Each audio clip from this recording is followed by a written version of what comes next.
લક્ષ્ય ન્યૂઝ, એક નજર, એક લક્ષ્ય. ડીસા ફટાકડા ફેક્ટરી બ્લાસ્ટ કેસની તપાસ. 21 મૃતકના કેસમાં આરોપી પિતા પુત્રને પોલીસ કાફલા સાથે ઘટના સ્થળે લઈ જવાયા. ડીસામાં ગેરકાયદેસર ફટાકડા ફેક્ટરીમાં થયેલા બ્લાસ્ટ કેસમાં પોલીસે આરોપીઓના રિમાન્ડ મેળવ્યા બાદ આજે ઘટના સ્થળે તપાસ માટે લઈ જવાયા હતા. આ ઘટનામાં 21 મજૂરોના મોત થયા હતા, 5 મજૂરો ઘાયલ થયા હતા. પોલીસે ફેક્ટરી માલિક દીપક ખુબચંદ મુહનાની, તેમના પિતા ખુબચંદ રેણુમલ મુહનાનીની ધરપકડ કરી હતી. કોર્ટે બંનેને 8 દિવસના રિમાન્ડ પર સોંપ્યા છે.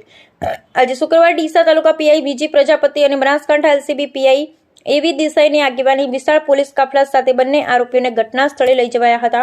પોલીસે બ્લાસ્ટ થયેલી જગ્યા અને તેમની ઓફિસમાં વિગતવાર પૂછપરછ કરી હતી. સરકારે આ કેસની તપાસ માટે સ્પેશિયલ ઇન્વેસ્ટિગેશન ટીમની રચના કરી છે.